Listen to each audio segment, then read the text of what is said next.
Hello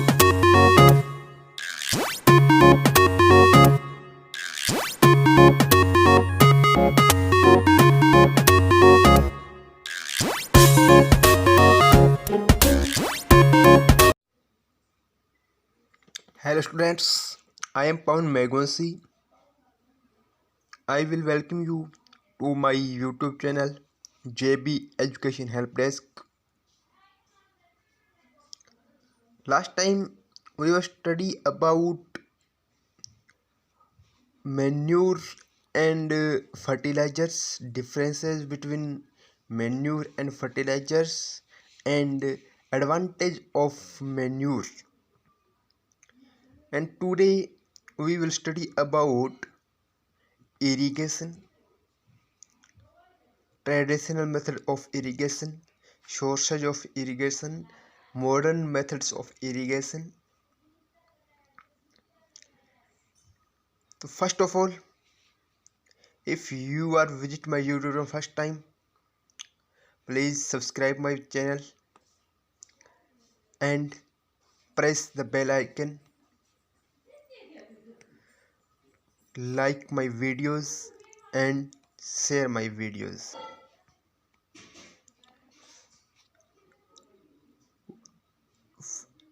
तो अपने बात करते हैं आज इरिगेशन के बारे में, यानी कि सिंचाई के बारे में कि सिंचाई किसे कहती है। पिछली वीडियो आपने देखी है, उसमें आपने पढ़ा था कि जो मेन्यूर है यानी कि जो खाद है जैविक और जो उर्वरक है उसके अंदर अपने डिफरेंसेस के बारे में पढ़ा था। एडवांटेज ऑफ मेन्यूर के बारे में अपने पढ़ लिया था कि जो क्या एडवांटेज है मेन्यूर के। तो आज जो अपनी बात करेंगे वो इरिगेशन के करेंगे। आज जो अपनी बात करेंगे वो करेंगे इसकी, जिसको अपने सिंचाई कहते हैं, सिंचाई की बात करेंगे। तो इरिगेशन क्या होता है? इरिगेशन का अर्थ ये होता है कि पौधा जो होता है उसको होती है जल की आवश्यकता, तो आर्टिफिशियल तरीके से उसको वाटर अवेलेबल करवाना ही क्या है, सिंचाई या इरिगेशन है। तो इसी के बारे में अपने पढ़ना है आज इरिगेशन के बारे में। इरिगेशन कहते किसी हैं, ट्रेडिशनल मेथड्स कौन से थे इरिगेशन के, मॉडर्न मेथड कौन से हैं, या फिर अपने कह सकते हैं सोर्सेज ऑफ इरिगेशन क्या है। ठीक है, तो उसके बारे में अपने इस टॉपिक के अंदर आज पढ़ने वाले हैं। तो अपने शुरू करते हैं टॉपिक को। तो टॉपिक अपना क्या रहेगा आज का? आज का अपना जो टॉपिक रहेगा वो रहेगा इरिगेशन, यानी कि सिंचाई। तो all living beings need water to live. All living being needs water to live, यानी कि सभी जीवों को जीवित रहने के लिए जल की आवश्यकता होती है। Water is important for proper growth and development of flowers, fruits and seeds of plants. इसका क्या अर्थ हो गया कि वाटर इज इम्पोर्टेंट, जल बहुत महत्वपूर्ण है किसके लिए? For proper growth and development of flowers, fruits and seeds of plant. किसके लिए जरूरी है? पौधे की फूलों, फलों और बीजों के वृद्धि और विकास के लिए, ग्रोथ एंड डेवलपमेंट। ठीक है, यानी कि जल क्या है? पौधों की फूलों, फलों और बीजों की वृद्धि और विकास के लिए जल बहुत महत्वपूर्ण है। Water is absorbed by the plant roots, से इंपॉर्टेंट है ये आपके लिए। Water is absorbed by the plant roots. ठीक है, यानी किसके द्वारा ऑब्जर्व किया जाता है? ऑब्जर्व करते हुए अवशोषित करना। Water is observed by the plant roots, यानी कि जो जल है वो पौधों की जड़ों के द्वारा अवशोषित कर लिया जाता है। Along with water, minerals and fertilisers are also absorbed, यानी कि जल के साथ खनिज, लवण और उर्वरक भी अवशोषित कर लिए जाते हैं। प्लांट्स कंटेन नियरली 90% वाटर, यानी कि पौधे के अंदर लगभग 90% जल होता है। वाटर इज एसेंशियल, जल बहुत आवश्यक है बिकॉज क्योंकि germination of seeds does not take place under dry conditions. Germination क्या होता है?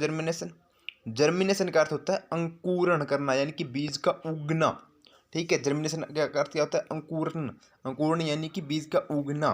ठीक है, तो जल क्यों आवश्यक है? कि वाटर इज इसेंशियल, जल बहुत आवश्यक है। बिकॉज क्योंकि जर्मिनेशन ऑफ सीड्स, बीजों का अंकुरण does not take place under dry condition, बीजों का अंकुरण शुष्क अवस्था में नहीं हो पाता। इसके लिए किसकी जरूरत पड़ेगी? जल की।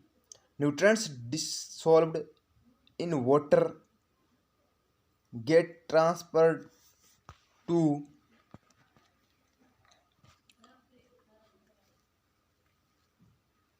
Each part of the plant. ठीक है, यानी कि nutrients dissolved in water get transferred to each part of plant, यानी कि जल के साथ घुलकर, न्यूट्रिएंट यानी कि जो पोषक तत्व है वो जल के साथ घुलकर पादप के प्रत्येक भाग तक पहुंच जाते हैं। पादप के प्रत्येक भाग तक पहुंच जाते हैं। कौन? न्यूट्रिएंट्स, जल के अंदर घुलकर। Water also protects the crop from both frost and hot air currents, यानी कि जल क्या करता है? फसल की, ठीक है, दोनों तरह से सुरक्षा करता है। किससे? फ्रोस्ट एंड हॉट एयर, गर्म और शुष्क हवा से।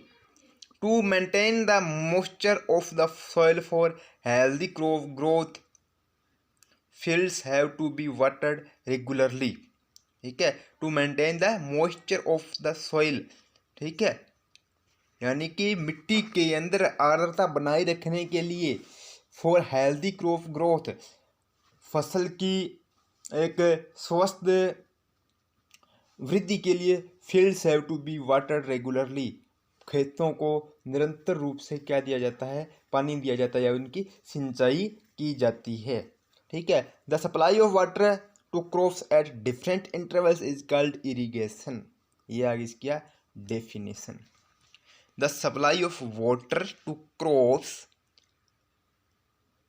यहाँ से लेकर the supply of water to crops, यानी कि जल की सप्लाई फसलों के लिए एट डिफरेंट इंटरवल्स, यानी कि अलग अलग समय अंतराल में जो किया जाता है फसलों के लिए वाटर की सप्लाई, इज कॉल्ड इरिगेशन। ठीक है, ये बात आ गई किसकी? इरिगेशन की, कि जो एक अलग अलग इंटरवल्स के अंदर फसलों को पानी का दिया जाना, वो क्या है? इरिगेशन है, सिंचाई है। ठीक है, इसके अंदर अपने एक वर्ड और जोड़ सकते हैं। ठीक है, आर्टिफिशियल तरीके से, ठीक, कृत्रिम रूप से देना। ठीक है, वो क्या है? वो है irrigation. The time and frequency of irrigation varies from crop to crop, soil to soil and season to season। ठीक है, आप देखो क्या कह रहा है? द टाइम एंड फ्रीक्वेंसी, यानी कि समय, और फ्रीक्वेंसी वैसे होती है बारंबारता। ठीक है, फ्रीक्वेंसी और बारंबारता ऑफ इरिगेशन या सिंचाई की। ठीक है, यानी कि सिंचाई का समय और जो बारंबारता है, varies from crop to crop, फसलों के लिए, फसल टू फसल अलग हो सकता है, सॉइल टू सॉइल अलग अलग, मिट्टी के लिए अलग हो सकता है, एंड सीजन टू सीजन। ठीक है, और प्रत्येक सीजन के लिए भी क्या होता है? अलग अलग होता है, यानी कि अलग अलग सीजन के लिए, अलग अलग मिट्टी के लिए, अलग अलग फसल के लिए। ठीक है, जो समय और बारंबारता है सिंचाई की, वो क्या होती है? अलग अलग होती है। इन समर, गर्मी में, द फ्रीक्वेंसी ऑफ वाटरिंग, सिंचाई की बारंबारता, इज हायर, बहुत ज़्यादा होती है। Why is it so? ऐसा क्यों होता है? Could it be due to increased rate of evaporation of water from the soil and the leaves. ठीक है, गर्मियों के अंदर क्या कह रही है? गर्मियों में क्यों बढ़ जाती है? ठीक है, वाटरिंग की जो फ्रीक्वेंसी है, इसका कारण क्या है? इसका कारण ये है कि increased rate of evaporation of water from the soil and the leaves. Evaporation क्या होता है? इवेपोरेशन का अर्थ होता है जो वाष्पन की प्रक्रिया है, बढ़ जाती है। ठीक है, गर्मी के दिनों के अंदर क्या है? वाष्पन की प्रक्रिया बढ़ जाती है।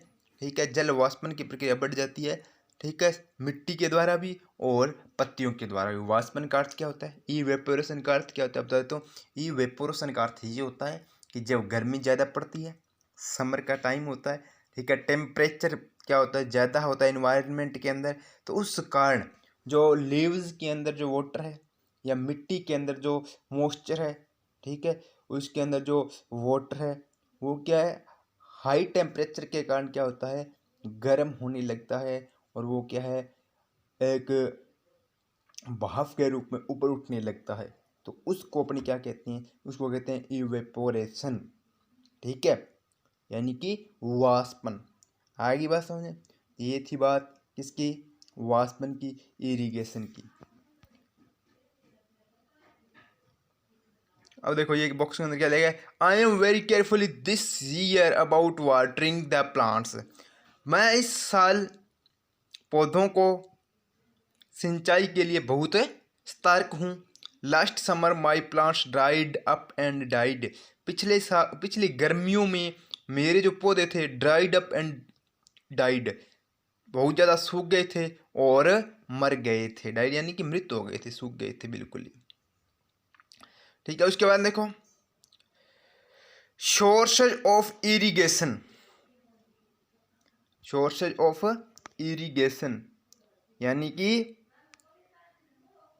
सिंचाई के स्रोत या सिंचाई के साधन अपने इनको कह सकते हैं, ठीक है। सोर्सेज ऑफ इरिगेशन सिंचाई के साधन या सिंचाई के स्रोत, तो वो कौन कौन से हैं। The sources of irrigation are, ठीक है, यानी कि सिंचाई के साधन निम्न प्रकार हैं, wells, tubewells, ponds, lakes, rivers, dams and canals. Wells कुएं, ट्यूबवेल्स, पॉन्ड्स आ गया तालाब, लेक्स झीलें, रिवर्स नदियाँ, डैम्स बांध, एंड कैनाल्स नहरें, ठीक है। तो ये क्या है, सोर्सेज हैं किसके, ये सोर्सेज हैं इरिगेशन के, सिंचाई के, यानी कि अपने कुओं के द्वारा, ट्यूबवेल्स के द्वारा, तालाबों के द्वारा, झीलों की सहायता से, नदियों से, ठीक है, डैम से और कैनाल से अपने क्या कर सकते हैं, सिंचाई कर सकते हैं। तो ये क्या है, सोर्सेज ऑफ इरिगेशन है। Traditional methods of irrigation. Traditional method यानी कि जो पारंपरिक तरीके हैं सिंचाई के, वो कौन कौन से हैं उनके बारे में स्टडी कर रही हैं। The water available in wells, lakes and canals is lifted up by different methods in different region for taking it to the fields. यानी कि जो कुओं के अंदर, झीलों के अंदर और नहरों के अंदर जो जल उपलब्ध है, उस जल को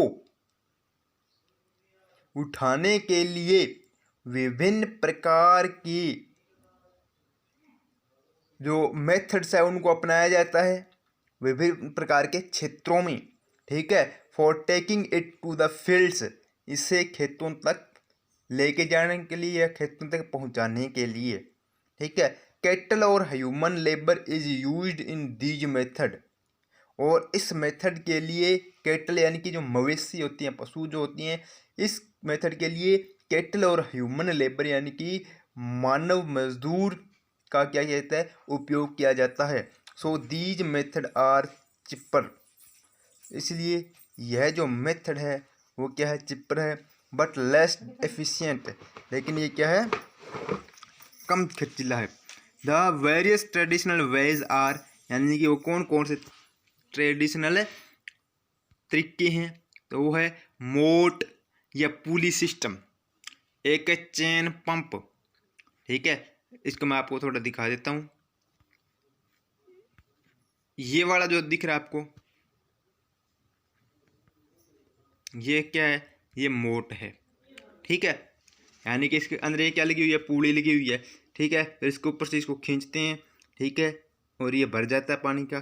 फिर इसको बाहर निकाल के फेंक देते हैं, वापस कुएं के अंदर डालती हैं, फिर इसको खींचते हैं, इस प्रकार ये भर के आता है ऊपर से, ठीक है, अंदर से, और इसको खींच के नीचे लगा देते हैं। इसको अपने क्या कहते हैं, मोट, या इसको अपने कहते हैं पुली सिस्टम, ठीक है। सेकंड देखो ये चेन वाला पंप है, ठीक है।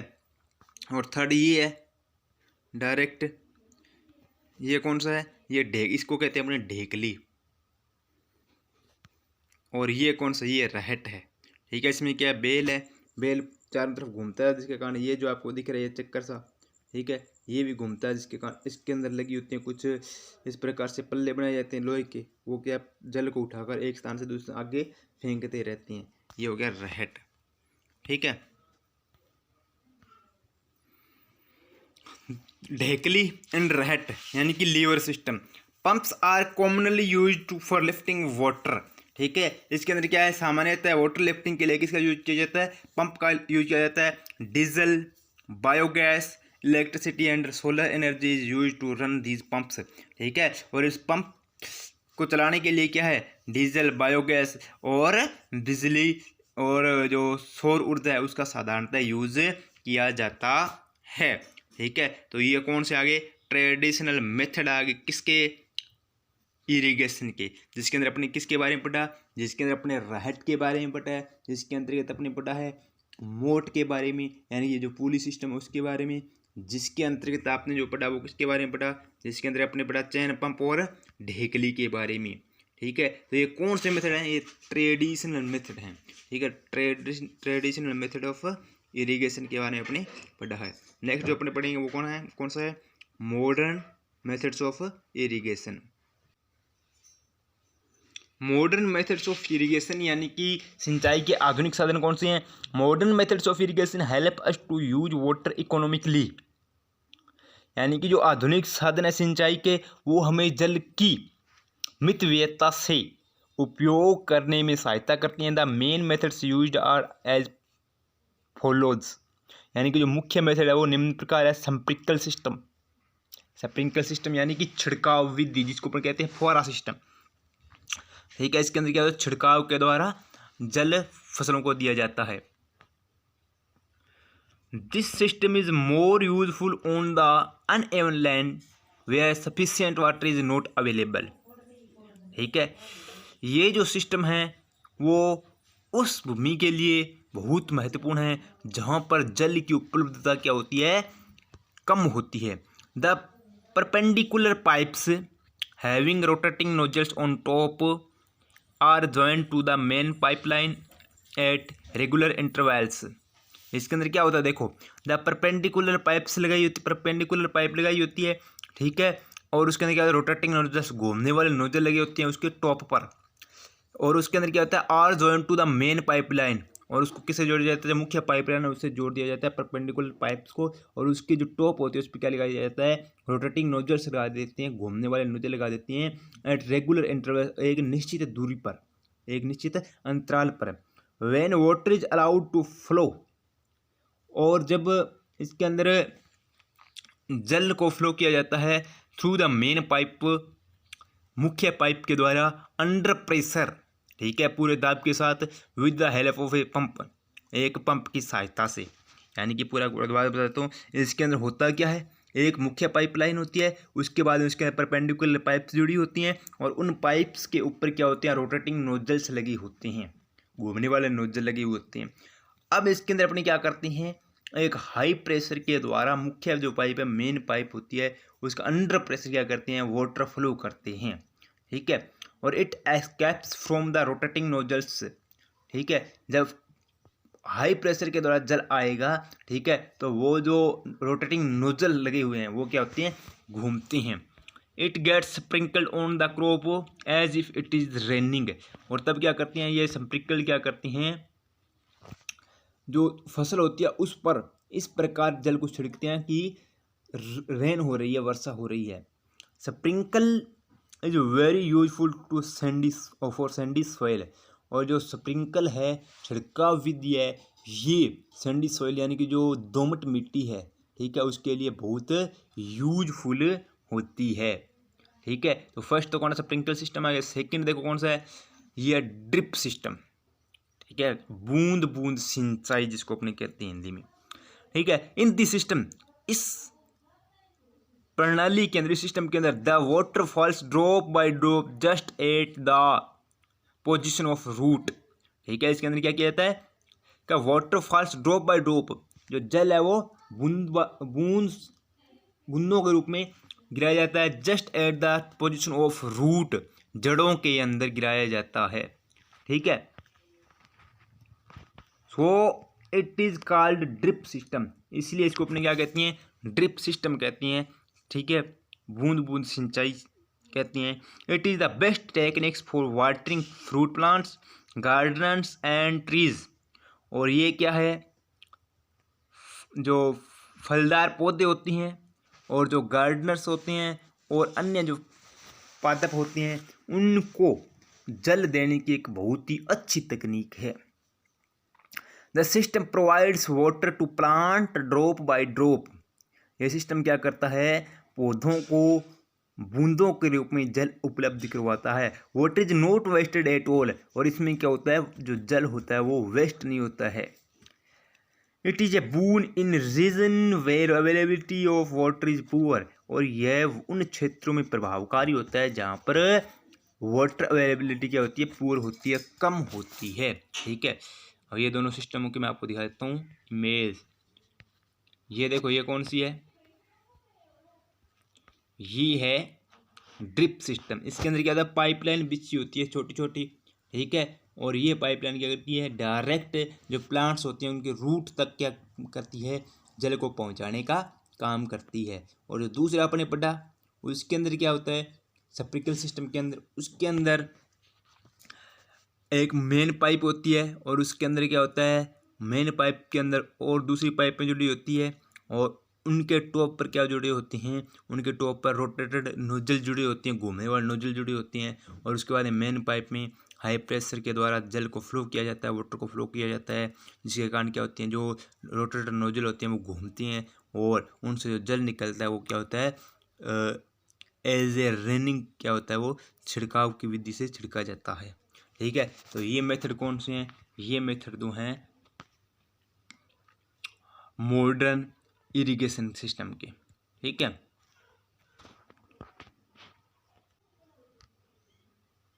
तो ये तो बात थी अपने इरिगेशन की। अपने इससे पहले बात कर ली, मैं रिपीट कर देता हूँ आपको। फर्स्ट ऑफ ऑल, अब जो अपने मैं बता देता हूँ आपको, याद करा देता हूँ थोड़ा। ठीक है, रिकॉल कर देता हूँ आपको कि अपने पढ़ क्या रही हैं। अपने पढ़ रही हैं यहाँ पर जो प्रैक्टिस ऑफ एग्रीकल्चर, यानी कि जो कृषि की पद्धतियाँ हैं, उसके अंदर सबसे पहले अपने जो पढ़ा था, क्या पढ़ा था? प्रिपरेशन ऑफ सॉइल, मिट्टी तैयार करना। ठीक है, और उसके बाद में अपने जो पढ़ लिया था एडिंग मैन्योर एंड फर्टिलाइजर्स। और थर्ड जो अपने पढ़ा इरिगेशन। और फोर्थ जो अपना है वो कौन है? प्रोटेक्शन फ्रॉम वीड्स, यानी कि जो खरपतवार है उससे सुरक्षा करना। वीड्स क्या होता है? खरपतवार। खरपतवार किसे कहती हैं? जो अनवांटेड प्लांट उगाते हैं, ठीक है, क्रॉप के अंदर, उन अनवांटेड प्लांट्स को अपने क्या कहते हैं? उन अनवांटेड प्लांट को अपने कहते हैं वीड्स, यानी कि अनचाहे पौधे जिनको अपने चाहते नहीं है ये उगे, वो भी उगाते हैं, उनको अपने क्या कहते हैं? वीड्स कहते हैं। और उनसे प्रोटेक्शन किस प्रकार की जाती है वो अपने पढ़ना है। Boojho and Paheli went to a nearby wheat field and saw that there were some other plants in the fields.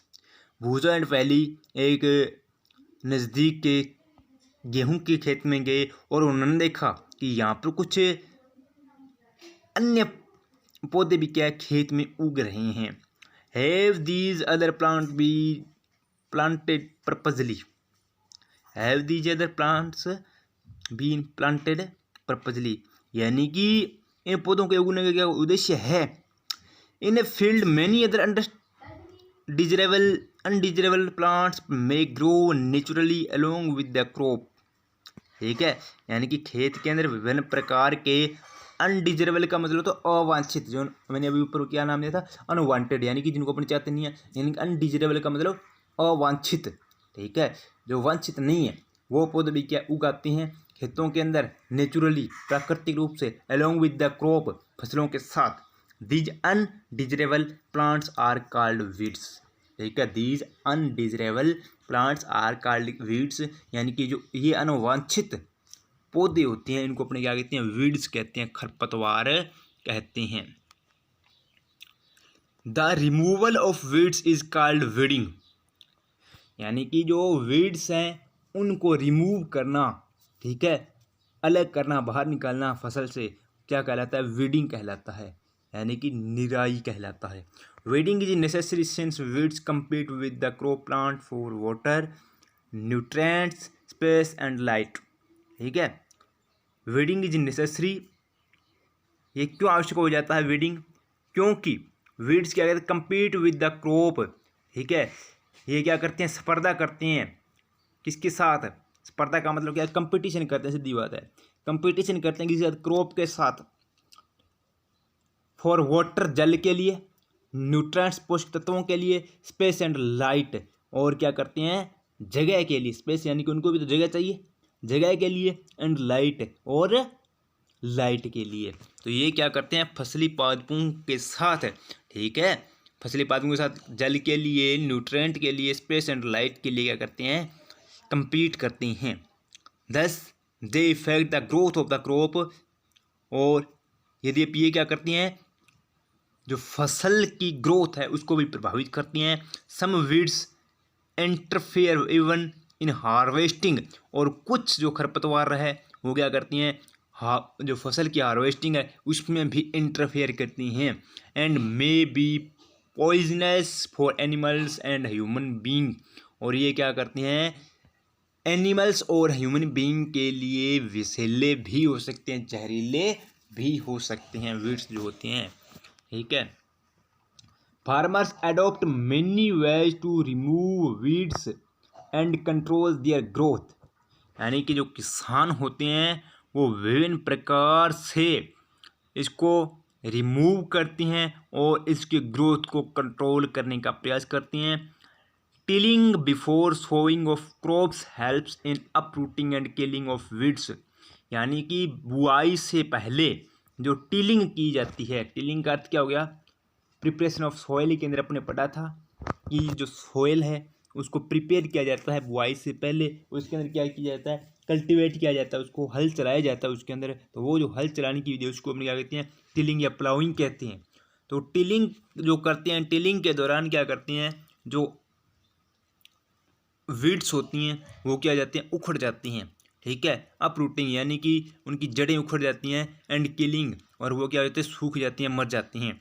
विच में then dry up and get mixed with the soil, और वो सूख कर क्या है? मिट्टी के अंदर मिक्स हो जाते हैं। The best time for the removal of weeds is before they produce flowers and seeds. ठीक है, और इनको उखाड़ने का या अलग करने का जो सबसे अच्छा टाइम है वो कौन सा है?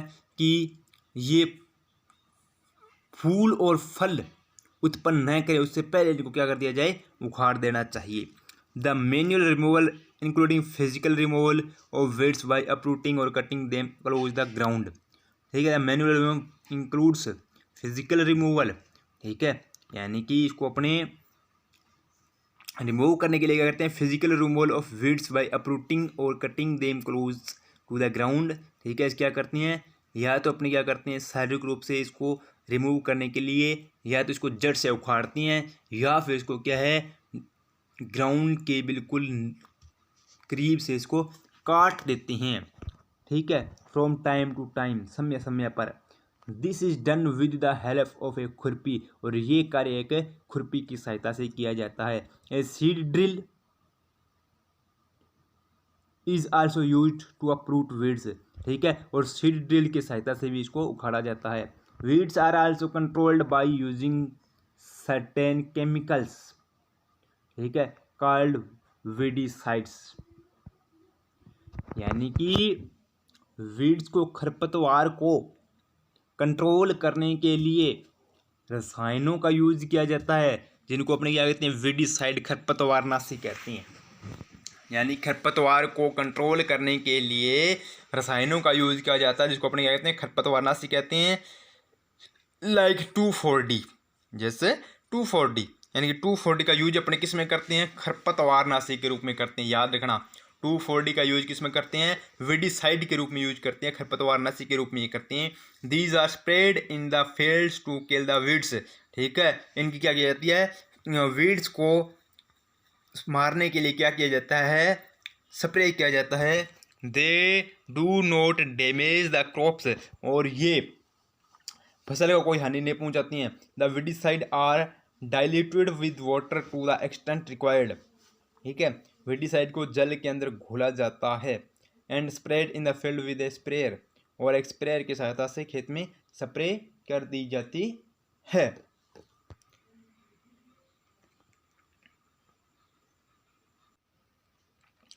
Do weedicides have any effect on the person handling the weedicide sprayer, यानी कि जो व्यक्ति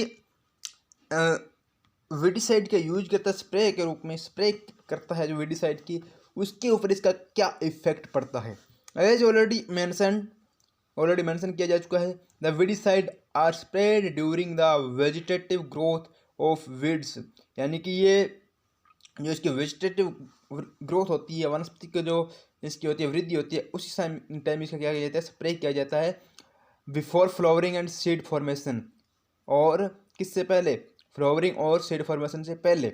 स्प्रेइंग ऑफ विडिसाइड्स में effect the health of farmers, जो विडिसाइड की स्प्रे की जाती है वो किसानों की हेल्थ को क्या करती है, इफेक्ट करती है। So they should use these chemicals very carefully, इसीलिए वह इस केमिकल्स का यूज बहुत ध्यानपूर्वक करती हैं। They should cover their nose and mouth with a piece of cloth during spraying of these chemicals, इसलिए वो इस प्रकार के रसायनों के स्प्रे करते समय अपने मुंह और नाक को कपड़े से ढक लेते हैं, ठीक है। आगे बात समझें, यानी कि ये जो अपने स्प्रे के रूप में यूज करते हैं विडिसाइड का, ये किसानों की सेहत पर क्या करते हैं, हानिकारक प्रभाव डालते हैं, ठीक है, इफेक्ट करते हैं, और इसीलिए जो किसान होते हैं जो स्प्रे करते समय विडिसाइड की अपने मुंह और नाक को कपड़े की सहायता से ढक लेते हैं।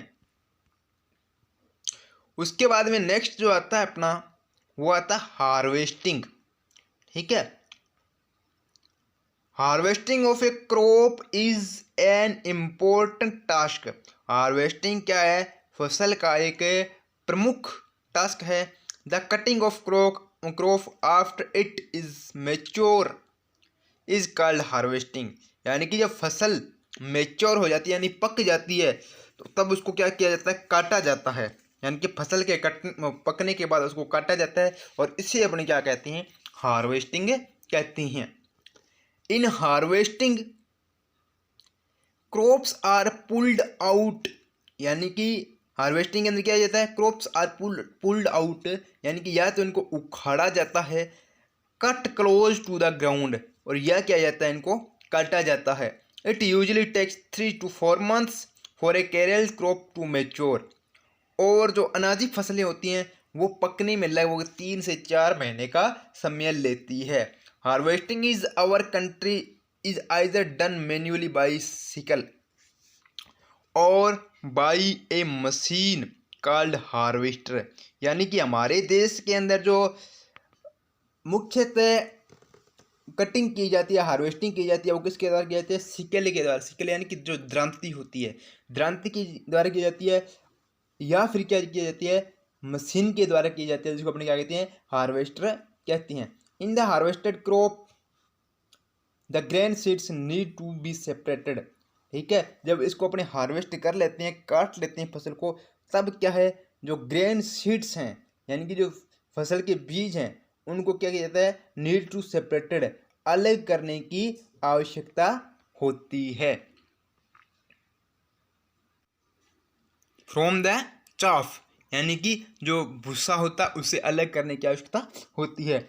This process is called threshing, और ये प्रोसेस क्या कहलाता है, थ्रेसिंग कहलाता है। यानी कि जो अपने कटिंग हार्वेस्टिंग होगी है और उसके बाद में जो फसल को काट लिया है, तो फसल को क्या किया जाता है, जो फसल के बीज होती हैं उसको, उसका जो भूसा होता है या जिसको अपने चारा कहते हैं, उससे अलग करने की जो प्रोसेस होती है उसको क्या कहते हैं, अपने थ्रेसिंग कहते हैं। This is carried out with the help of A machine called combine which is effect A combined harvester and thresher, ठीक है। और ये जो प्रक्रिया है वो किसके द्वारा की जाती है, एक मशीन के द्वारा की जाती है, ठीक है, कॉल्ड कंबाइन, जिसको अपने कंबाइन कहती हैं, और which is an effect A combined harvester and thresher, और इसके अंदर क्या होता है, हार्वेस्टिंग और थ्रेसिंग का एक सम्मिलित रूप से सिस्टम होता है, यानी कि ये काटने का भी काम करती है और ये थ्रेसिंग का भी काम करती है। एक ऐसी मशीन होती है कंबाइन, जिसके अंदर क्या है, हार्वेस्टिंग का भी काम होता है और इसके अंदर थ्रेसिंग का भी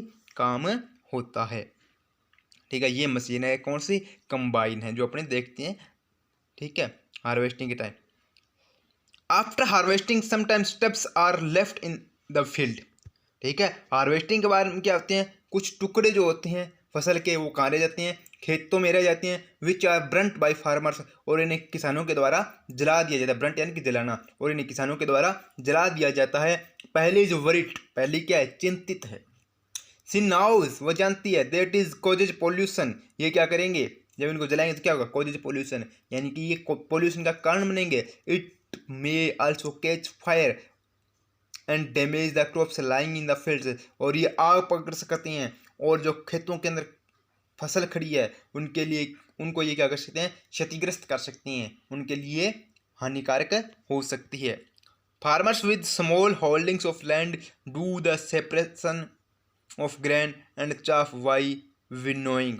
ठीक है, यानी कि जो छोटे किसान होते हैं जिनके पास ज़मीन कम होती है, वो क्या करते हैं, ग्रेन एंड चाफ, यानी कि जो दाने होते हैं और जो चाफ होता है उसको अलग करने के लिए विनोइंग, ये एक विधि का नाम है विनोइंग, याद रखना भी। विनोइंग, विनोइंग विधि के द्वारा क्या करते हैं, अलग करते हैं। विनोइंग विधि का मतलब हो गया फटक कर अलग करना। ठीक है, you have already studied this in class 6th, आप इसके बारे में क्लास 6th के अंदर पढ़ चुके हैं। फटकना, फटकना आप जानती हो, फटकने का अर्थ है कि जो अपने यूज करते हैं साधारणतः। ठीक है, नेक्स्ट क्या है, harvest festival.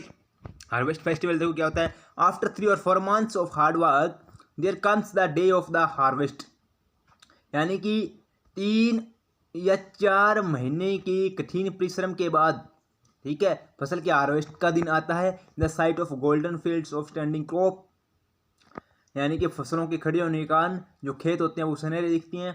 Laden with grain, ठीक है, यानी ग्रेन यानी कि दानों से लदे हुए। और फिल्स the heart of farmer with Joy, यानी किसानों के जो हृदय हैं वो क्या होते हैं, जॉय से भरे हुए।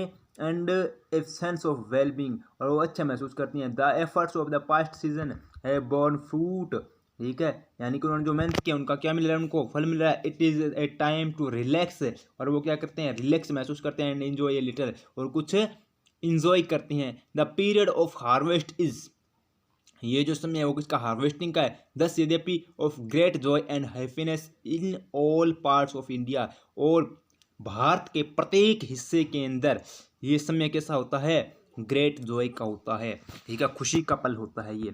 Man and women celebrate it with great enthusiasm, ठीक है, और जो मैन एंड वोमेन क्या करती हैं, इसको एक बहुत अच्छे तरीके से मनाते हैं एक त्योहार के रूप में। Special festivals associated with the harvest season are Pongal, Baisakhi, Holi, Diwali, नवान्या एंड बिहू, यानी कि जो मुख्य जो त्यौहार है, ठीक है, जो हार्वेस्टिंग के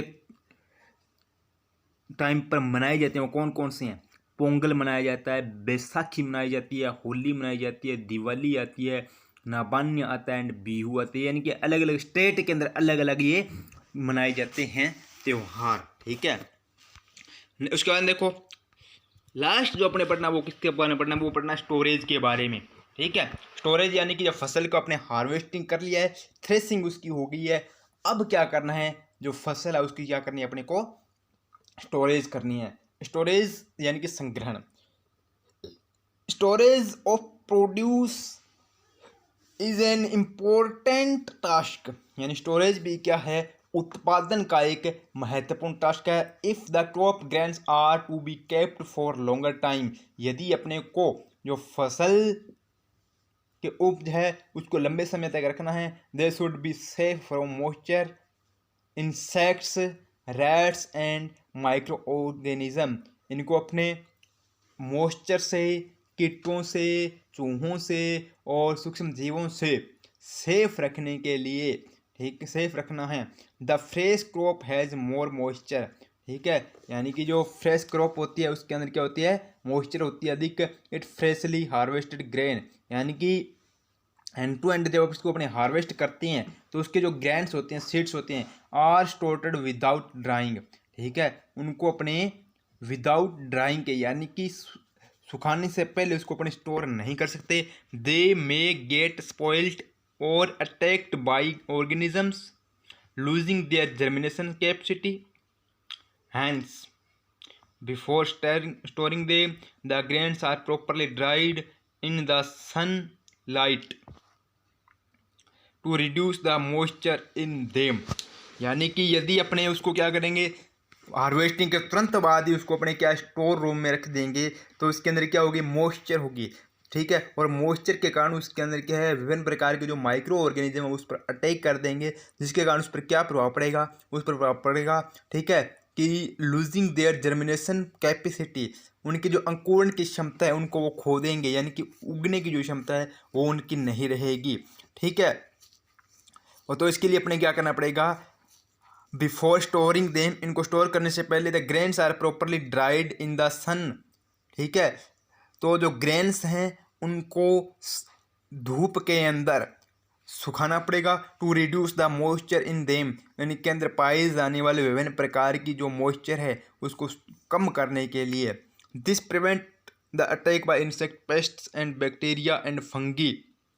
ठीक है, ये क्या करती हैं, विभिन्न प्रकार के इंसेक्ट्स हैं, ठीक है, पीड़क हैं, बैक्टीरियाज हैं और फंगी यानी कि कवक है, इनके अटैक से क्या करती है, सुरक्षा करती है। फार्मर्स स्टोर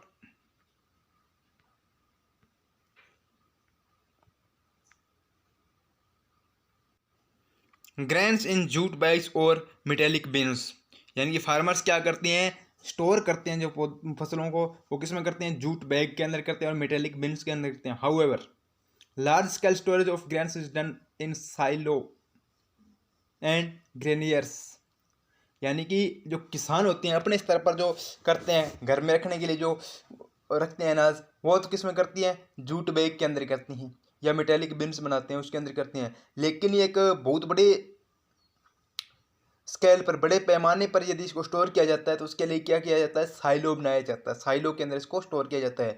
यानी कि अपने ये भी क्वेश्चन आ सकता है कि एक बहुत बड़े क्षेत्र के अंदर जो ग्रेन्स होती हैं उनको स्टोर किया जाता है, उसको क्या कहते हैं, तो क्या कहते हैं, इसको साइलो कहते हैं, साइलो कहते हैं। क्या कहते हैं इसको, इसको अपने कहते हैं साइलो एंड ग्रेनियर्स। ठीक है, to protect them from pests like rats and insects. ठीक है, किसके लिए, to protect them from pest से, पीड़कों से सुरक्षा के लिए, लाइक रेट्स एंड इंसेक्ट, जैसे चूहे और इंसेक्ट यानी कीटों से। Dried neem leaves are used for storing food grains at home, घरों में। ठीक है, जब फसल को अपने क्या कहते हैं स्टोर करते हैं तो उसमें क्या करते हैं, सूखी नीम के पत्तियां डालते हैं। ठीक है, for storing large quantities of grains in big godowns, specific chemical treatments are required to protect them from pests and micro organism. वो जो बड़े गोदाम होते हैं उसमें जब फसल को स्टोर किया जाता है तो उसमें, ठीक है, सुरक्षा के लिए क्या किया जाता है, जो स्पेशल रसायन होते हैं उनके द्वारा ट्रीटमेंट किया जाता है। ठीक है, उसके बाद में उसको क्या किया जाता है, स्टोर किया जाता है।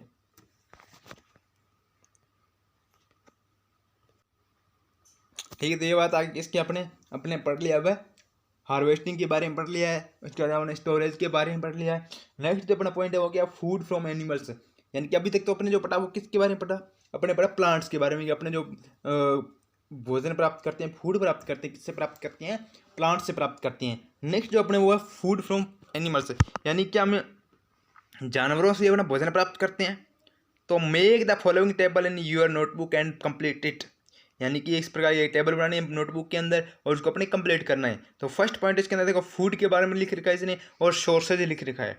तो मिल्क है, मिल्क अपने किससे प्राप्त करते हैं, काऊ से, बफेलो से, सी गोट एंड सी कैमल, यानी कि अपने गाय से, बफेलो से, बकरी से और ऊँटनी से अपने दूध प्राप्त करती हैं। इसके अलावा और कौन कौन से ऐसे भोज्य पदार्थ हैं जो अपने एनिमल से प्राप्त करते हैं। ठीक है, एग, अंडा, अंडा अपने यूज करते हैं, एक किससे, हैन से, मुर्गी से प्राप्त करते हैं। इसके अलावा अपने मीट यानी कि मांस यूज करते हैं, ठीक है। तो मांस किससे, बकरे से, ठीक है, मुर्गे से, ठीक है, मछली से। तो इस प्रकार ये क्या भोज्य पदार्थ हैं जो अपने विभिन्न प्रकार के एनिमल से प्राप्त करते हैं।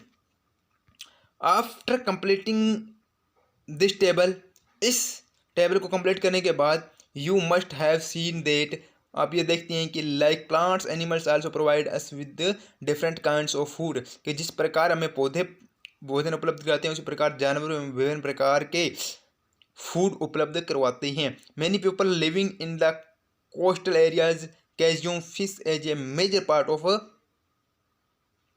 देयर डाइट, यानी कि कुछ लोग जो होते हैं वो कोस्टल एरियाज के अंदर रहते हैं, ठीक है, और उनका जो मुख्य भोजन होता है वो क्या होता है, फिश होता है, मछली होता है, डाइट के रूप में मछली को लेते हैं।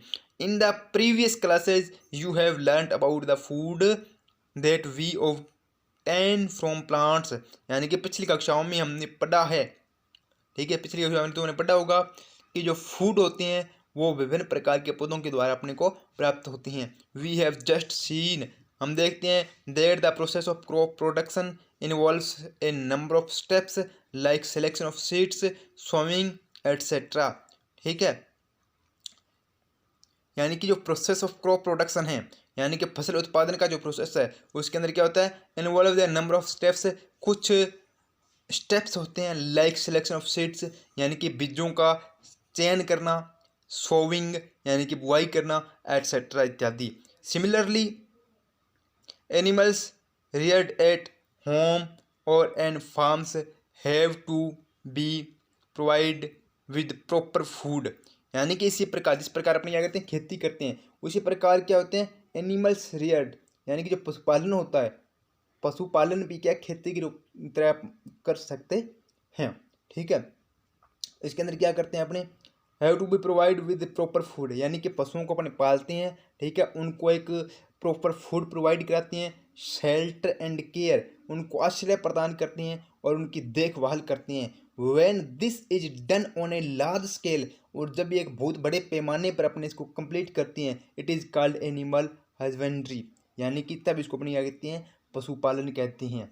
यानी कि पशुपालन किसे कहते हैं कि अपने बहुत बड़े स्केल पर, बहुत बड़े पैमाने पर पशुओं को पालते हैं, उनको फूड प्रोवाइड करवाते हैं, उनकी देखभाल करते हैं, उनको आश्रय देते हैं और उनसे अपने क्या धन प्राप्त करने की प्रक्रिया करती हैं, तो इसे अपने क्या कहते हैं, एनिमल हस्बेंड्री यानी कि पशुपालन कहते हैं।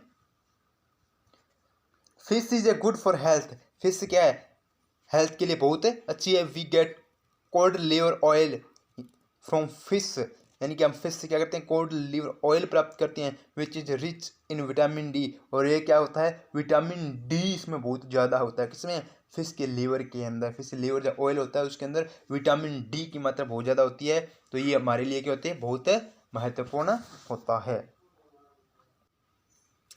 तो ये था अपना जो फर्स्ट लेसन था जिसके अंदर अपने पढ़ा, ठीक है। अब इसको थोड़ा अपने रिकॉल कर लेते हैं, अपने इसके अंदर क्या क्या पढ़ा है, यानी कि व्हाट यू हैव लर्नड, आपने क्या सीखा इसके अंदर।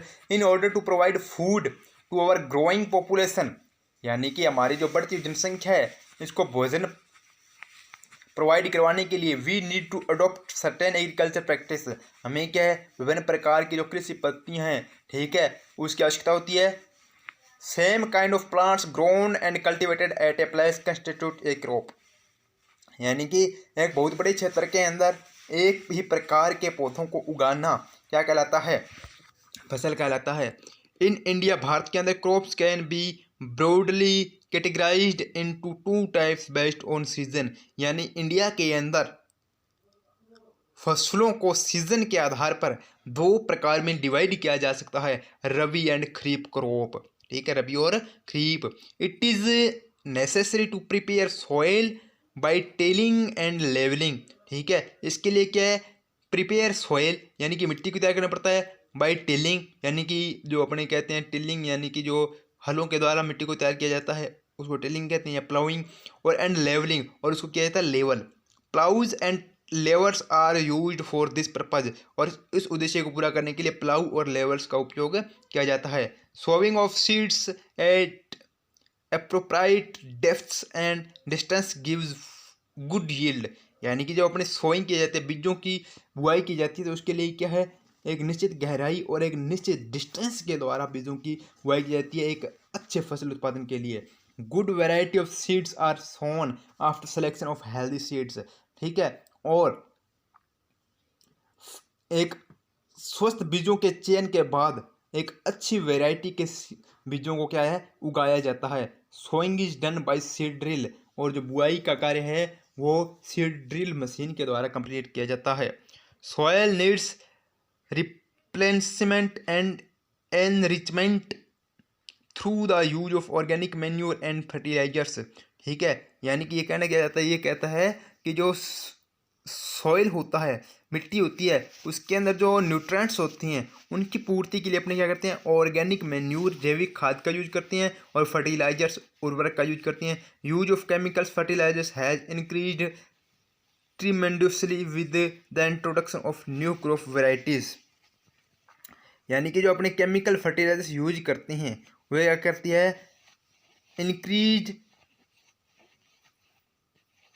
ट्रीमेंडसली with the introduction of new crop varieties. यानी कि नई फसल की जो वेराइटीज होती है उनकी उगाई को क्या करती है, बढ़ाती है। Supply of water to crop at appropriate intervals is called irrigation. यानी कि फसलों के लिए जो एक निश्चित समय अंतराल के बाद जो वाटर सप्लाई किया जाता है उसको अपने क्या कहते हैं, इरिगेशन कहते हैं। Weeding involves removal of unwanted and uncultivated plants called weeds. यानी कि कुछ ऐसे अनचाहे और बिना उगाए हुए पौधे उगाते हैं फसलों के अंदर, जिसको अपने क्या कहते हैं, वीडिंग कहते हैं। Harvesting is the cutting of the mature crop manually और बाय मशीन, ठीक है। यानी कि हार्वेस्टिंग क्या है, is the cutting of the manure crop, यानी कि पकी हुई फसल को काटने का जो तरीका है उसको अपने क्या कहते हैं, हार्वेस्टिंग कहते हैं। Separation of the grains from the chef, यानी कि जो भूसे से बीज को अलग किया जाता है, इज कॉल्ड थ्रेसिंग, उसको अपने कहते हैं threshing. Proper storage of grains is necessary to protect them from pest and micro organism. यानी कि प्रॉपर स्टोरेज करने के लिए बीजों की किसकी जरूरत पड़ती है, नेसेसरी टू प्रोटेक्ट, सुरक्षा की आवश्यकता पड़ती है, from pests and micro organism, पीड़कों और सूक्ष्म जीवों से। Food is also obtained from animals, यानी कि जो भोजन होता है वो हमें जानवरों से मिलता है। For which animals are reared, और ये जो जानवर होते हैं बहुत कम होते हैं। This is called animal husbandry, ठीक है। और इसको अपने क्या कहते हैं, पशुपालन कहते हैं। तो ये जो लेसन था अपने यहाँ पे कंप्लीट हो जाता है। इस वीडियो के अंदर इस लेसन को अपने कंप्लीट कर लिया है। नेक्स्ट वीडियो के अंदर इसके जो एक्सरसाइज है, जो भी क्वेश्चंस हैं उनको अपने क्या करेंगे, सॉल्व करेंगे। तो मिलते हैं अपने नेक्स्ट वीडियो में, तब तक के लिए जय हिंद जय भारत।